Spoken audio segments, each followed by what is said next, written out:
Hi, everybody. Oh, welcome back to the best day of the week because it's Friday Junior. It is time to listen to me talk for about 30-ish minutes. I think we're all on board with that, right? I've really come to love these little, recordings that I do by myself. Anyway, because I'm used to talking to myself now, so we've gotten used to it. If you're watching, I am wearing like this super cute like matching set. I'm really in like my matching set era. I would have been in it a lot longer if it was in style, or a lot sooner if it was in style, because like the last time matching sets were in style was like Juicy Couture days. You know what I mean? And I wasn't allowed to wear those because of the stuff that it would have written on the butt, and that was sinful. So that was the only option we had for matching sets. I'm gonna cuddle up with the blanket though. No, I like it because I'm a very simple, basic person when it comes to my personal style. I'm not, I don't want to say not unique, but just not eclectic, nothing funky, just real classic, simple, elegant. So like matching sets really kind of falls into that, where one, it's simple, it's easy, it's kind of like wearing a dress. The dress is the whole outfit. You didn't have to pick up a top, you didn't have to pick out a bottom. Does this go with that? How does this work? And it's comfortable. So this is the first one I bought. Then I got a black one, which I really love the black version. The pants are flowy, great for summer. And then I'm gonna get more colors, yes. But don't worry, I started going through my closet again for like the fourth time. Well, it's about 4 times a year, 3 to 4 times a year that I will get the bug, pull out a small trash bag or a large one, and I'll start decluttering the closet, just being like, what am I holding on to for absolutely no reason? Hopefully Mark gets on board with this because we've talked about it. I don't need to repeat myself.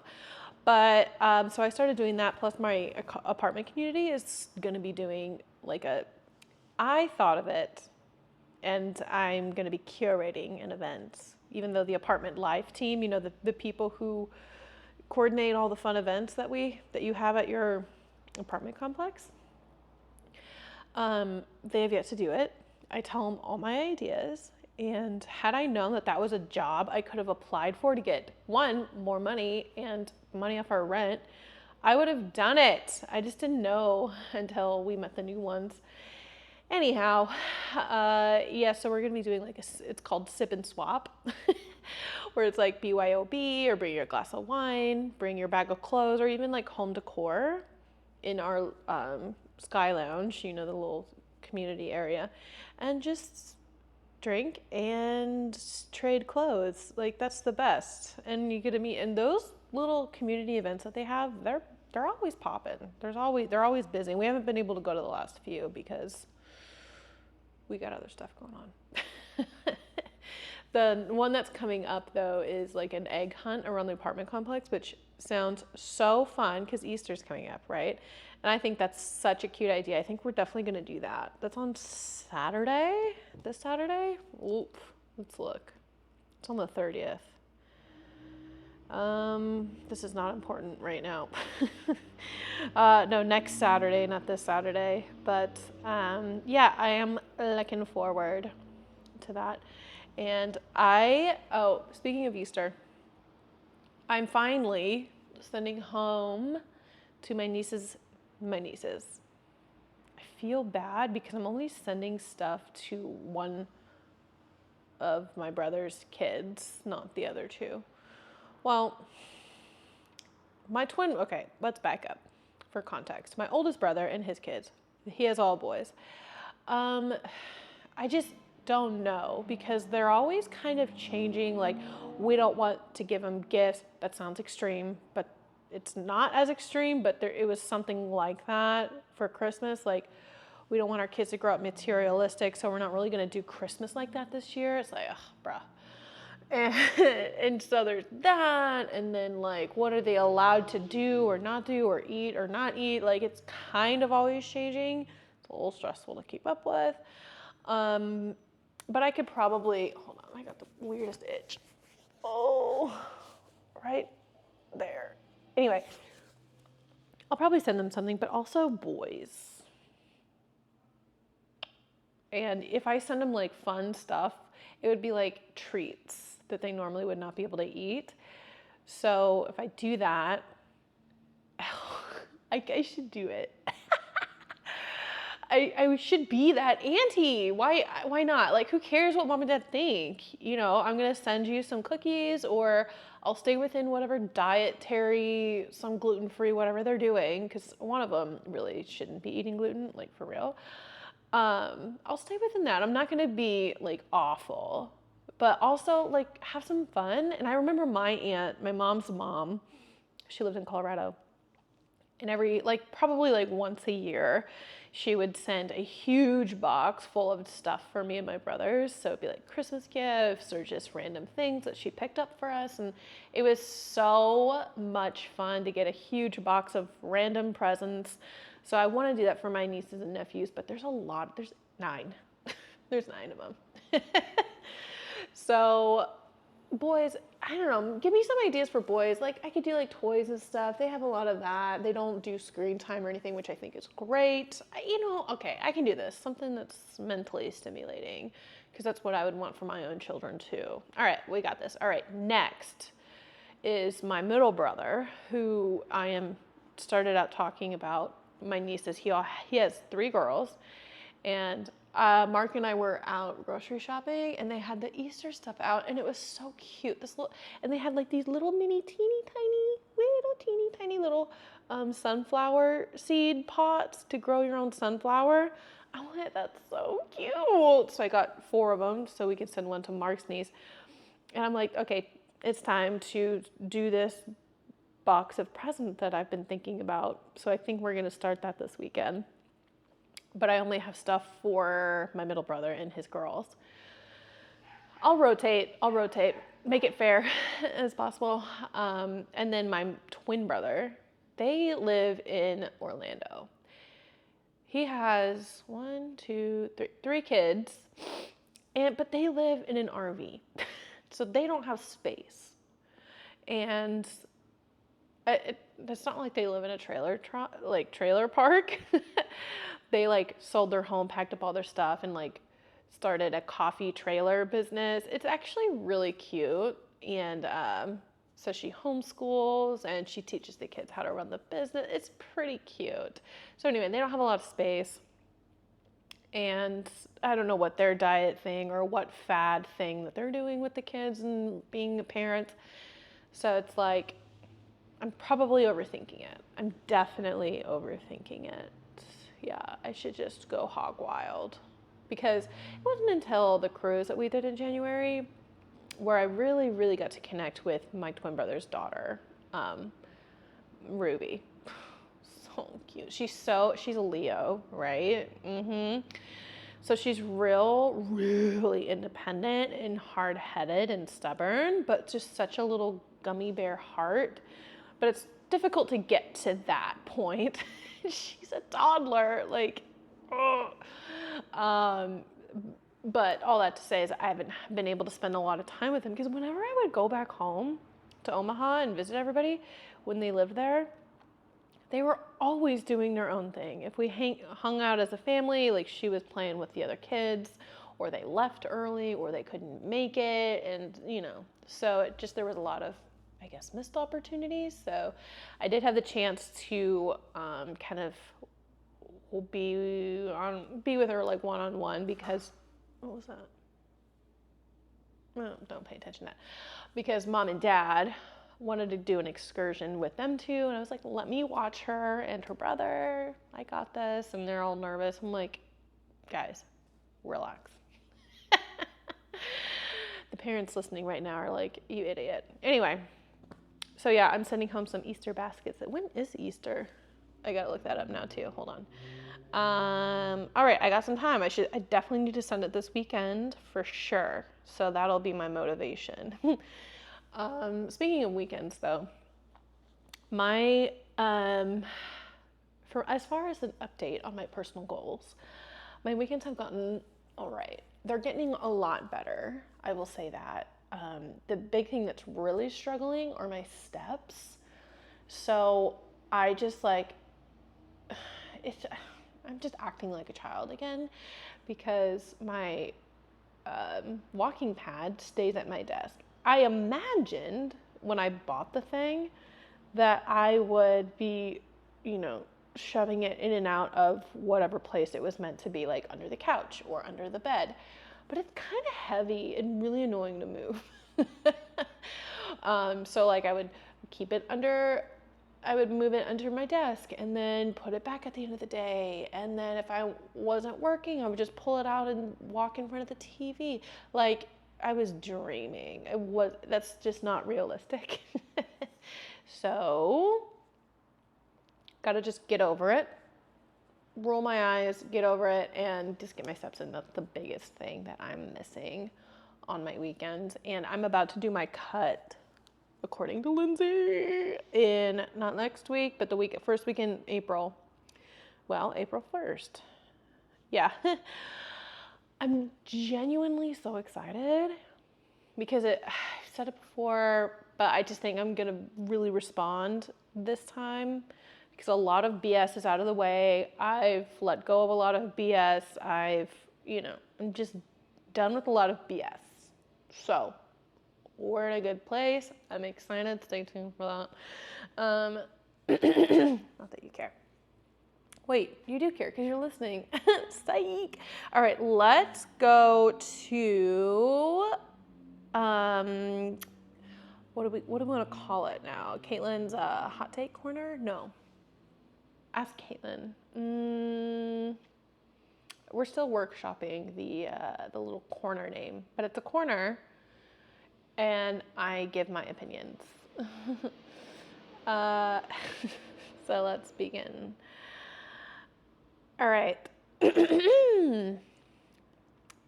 What's a thing that's currently in nowadays, but you think is just pure cringe? I actually thought about this the other day. For some reason, it was an off thought when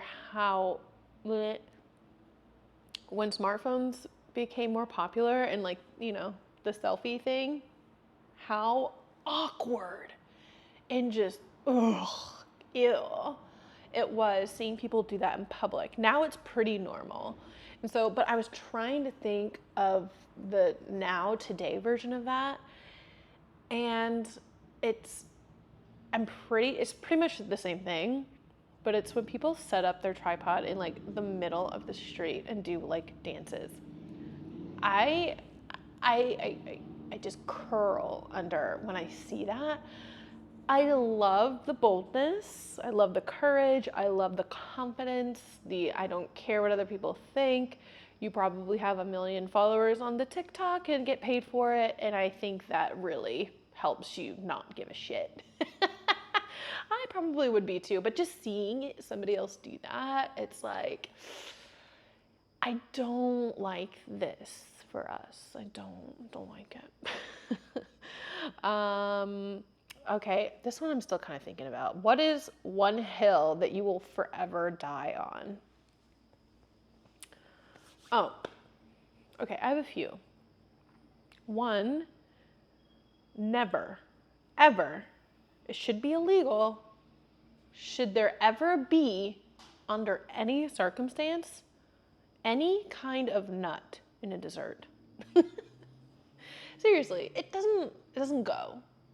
The only exception that I might consider would be carrot cake.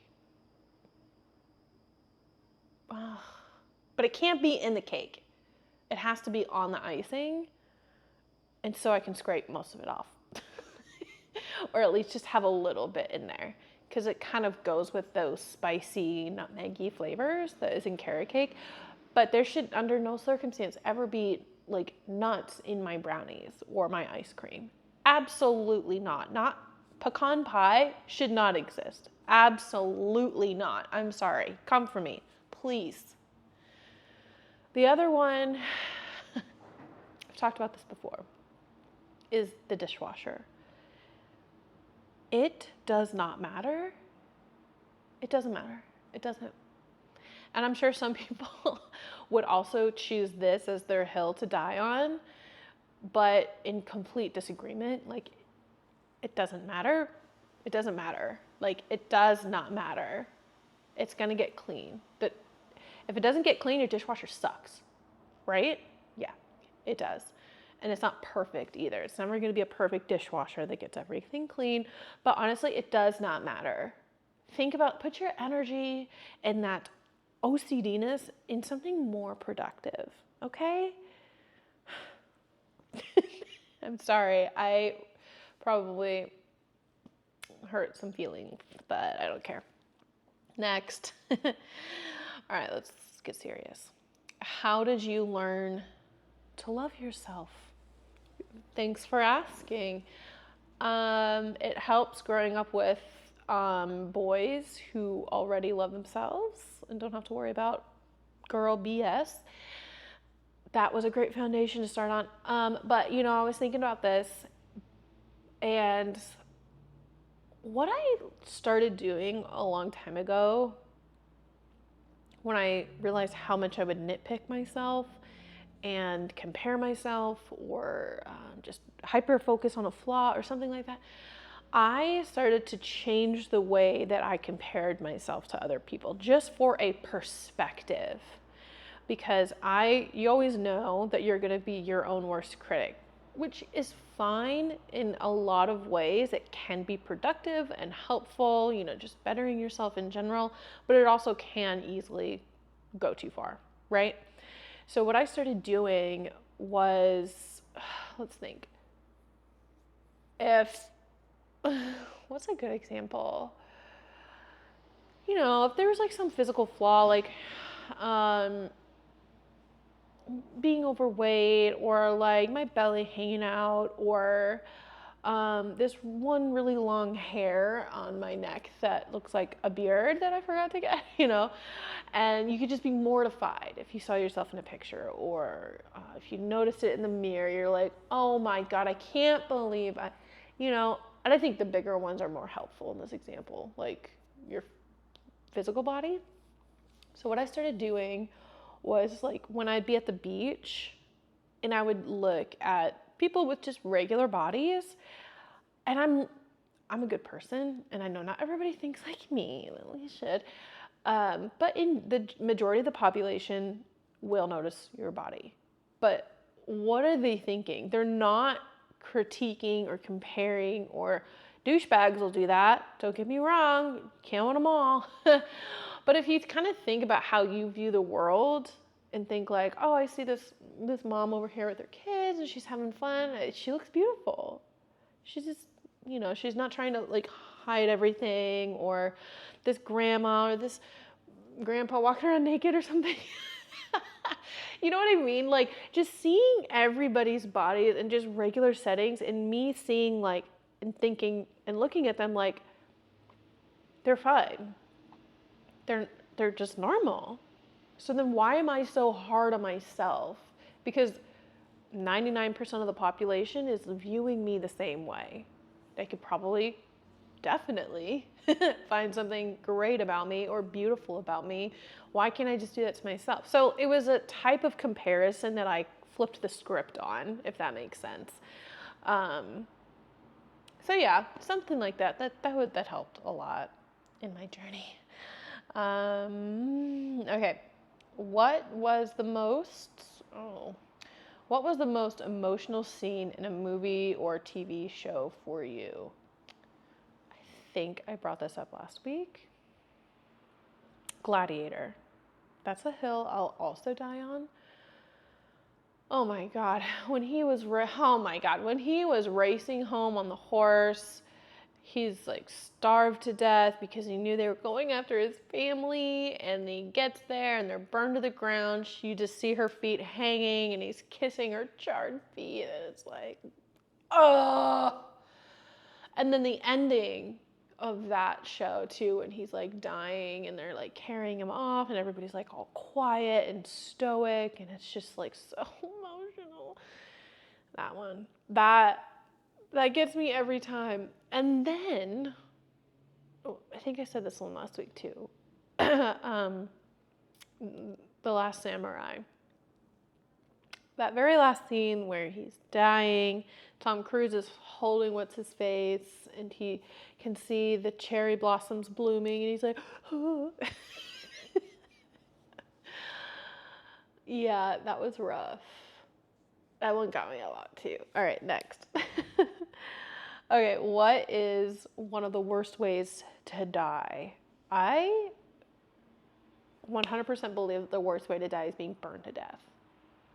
Like the slow death. And that, like just getting a little burn from the skillet, that lingers. It sticks around. Like, oh, that's the worst pain. I believe burning really is the worst pain. Oh my God, we're watching the new TV show Shogun on Hulu.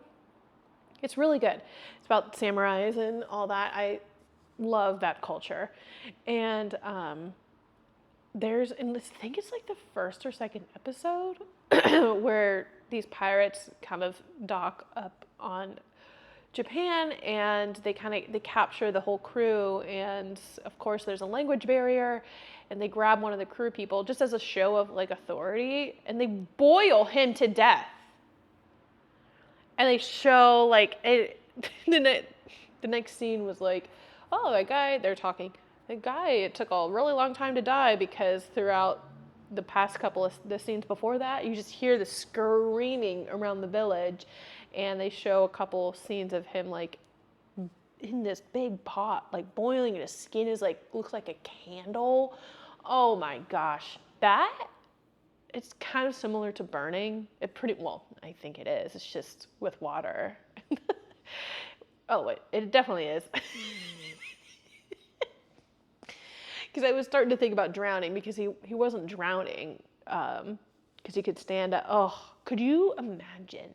That would be, oh my God. Next. Okay. This is kind of weird.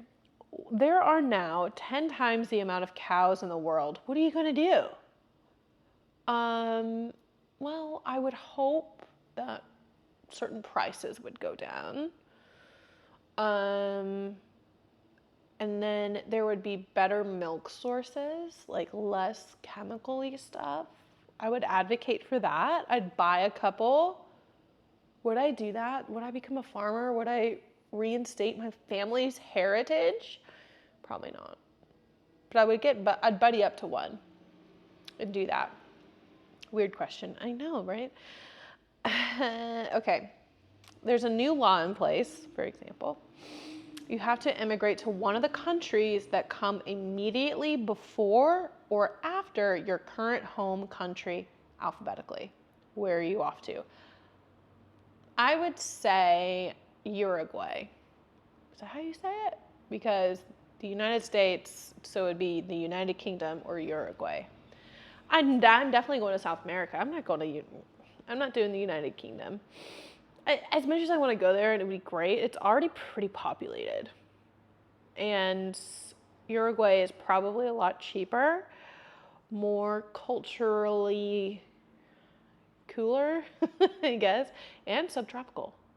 It's right next to Argentina, so, and kind of, that's interesting. I wonder what the climate is there. They have beaches and stuff. It's right on the coast. That's going to be my next project. We're going to look that up. All right, next. What is the number one activity that you do in the morning? Go back to sleep. That is what I do the first thing in the morning when I wake up, is I go back to sleep. Or once that's done, the first thing that I do is snuggle with Jasmine. She always jumps up. I lay there and I kind of wake up and I debate on what I'm going to do or not do. And she's just there. Meow. And eventually my bladder will get me out of the bed. So there's that. All right, last one. This one's kind of funny because it's story time.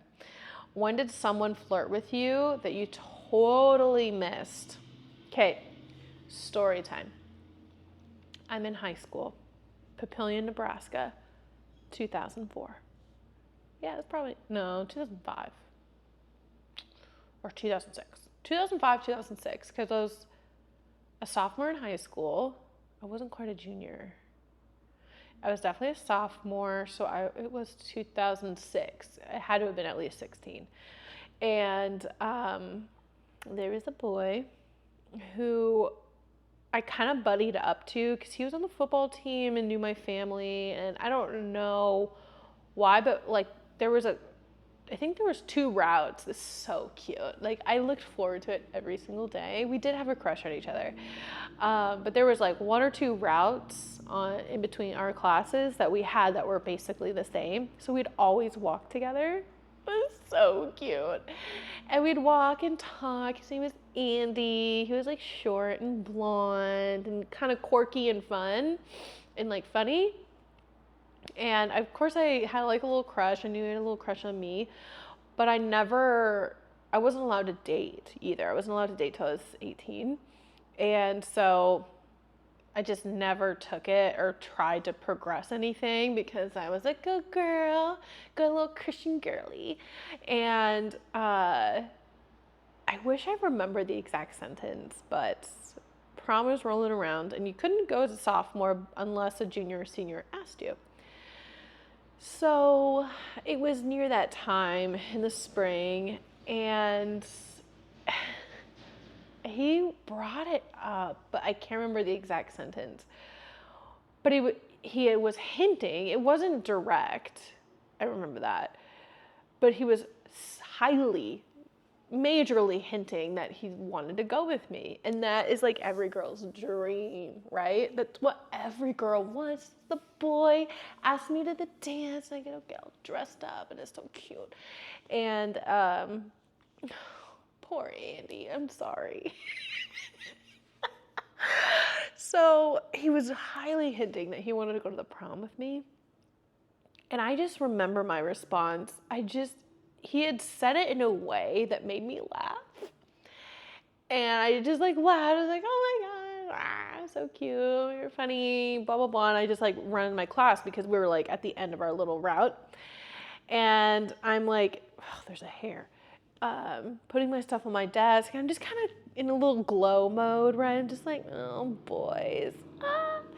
And I'm sitting there, but having this like, oh, wait, oh no, I literally just laughed in this poor boy's face when he asked me to prom. It's so awful. And I just was like pretty mortified, but also like blushing because I just felt so like, boy likes me. And I think it was later that day because I had to stay after school because my brothers, they did football and they were my ride. So I always, anyway, so I knew the whole football team and everybody knew me because I was always hanging out by the locker room or by the football field or where they practiced. And I think it was my twin brother. He was like, oh yeah, Andy was like asking me if you were allowed to go or something. Like he went to my brother, was like, hey, is she like good to go? Like, can I ask her or something? And Ryan has more than once sabotaged me and my happiness in some way. Not in a bad way, but he's if I was by the book then, he was even more so by the book. It was really annoying. And so, yeah, he basically was like, yeah, we're not allowed to date till we're 18. And he kind of was like, are you joking? Like, is that real? And he had brought it up to me at some other point. I was like, yeah, I'm not allowed to date. So at least I had like that as a backup, like basically why I rejected him because I wasn't allowed. So he didn't feel too ashamed. But anyway, it's a long lost memory. I wonder what he's up to nowadays. I don't remember his last name. I think it was Andy with an A something. We'll have to do some Facebook searching. Yeah, so funny. That's it for today, folks. We are at our limit. It is a beautiful day. I got more work to do. I got to open the door and let Walter in because I had to shut it on him. But come back on Monday. We're doing another episode with Lindsay and Casey. We're talking about more sciencey stuff. So stay tuned for that. And obviously say hi to me in the DMs or text me if you got my number. And have a great weekend. Bye. Thanks for listening to the FFP Alignment Podcast. Please support us by downloading, rating, and recommending us to your friends and family. Be sure to check us out on Instagram at the FitFemme Project. That's FITFEMME Project. And for those of you looking to find their essential balance of lifestyle and fitness, book a free consult by going to thefitfemmeproject.com. That's FITFEMME Project.com and click Apply Now. Until next time, this is the FitFemme Project Alignment Podcast.